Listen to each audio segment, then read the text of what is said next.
The Monster That Lived on Top of the Hill by Eugene Mathena. There was once a little boy named Jesse who lived in a quiet country town nestled beneath a broad, tree-covered hill. When Jesse was about 11 years old, something extraordinary happened. He made a most unusual friend. One warm afternoon, Jesse had been playing alone behind his house, as he often did when he first met the creature. To most children, the sight would have been frightening. The being was large and lumbering, with droopy eyes and outstretched arms, resembling the old tales of Frankenstein's monster. But Jesse wasn't afraid, not in the least. He was simply glad to have someone to play with. This creature, this monster, as one might call him, was gentle and kind. He listened to Jesse with quiet interest and showed a sincere care for the boy's thoughts and feelings. They shared many moments together, and every day after school, Jesse would eagerly run outside, hoping to see his friend again. He always knew when the monster was approaching. Long before he saw him, Jesse could hear the cracking of twigs and the snapping of branches beneath the creature's heavy steps. The monster tried to sneak up on him a few times, but never succeeded. Jesse would just laugh and call out, "Got you." At school, Jesse would draw pictures for his friend and couldn't wait to show them when he got home. The monster would light up with joy, touched that Jesse had thought of him during the day. One day, Jesse asked him why he had revealed himself. The monster's answer was simple: "Because you needed me." Jesse tried to tell others about his new friend, but no one believed him.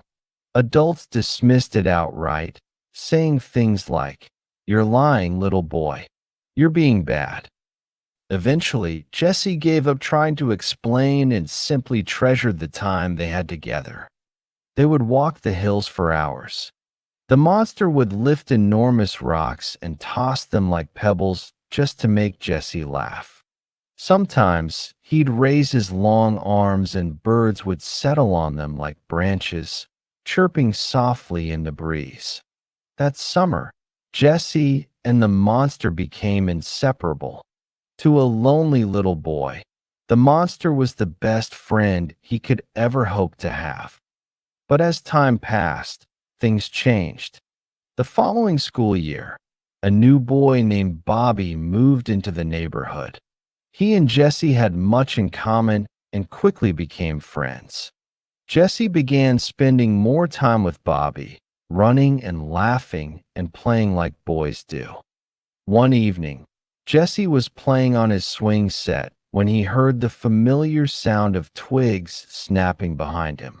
His heart leapt, and he called out, "Monster, is that you?"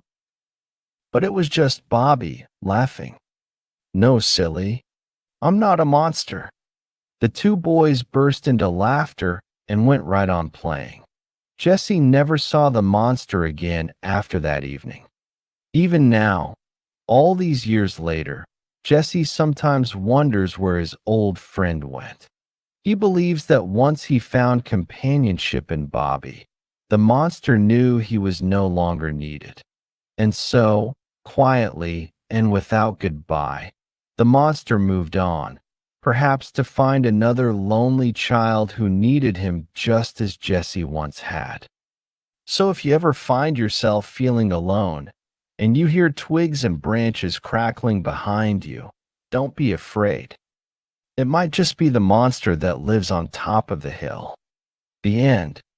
Copyright 2010 by Eugene Mathena. May not be used or distributed in any form without express written permission from the author. Sharing is always okay.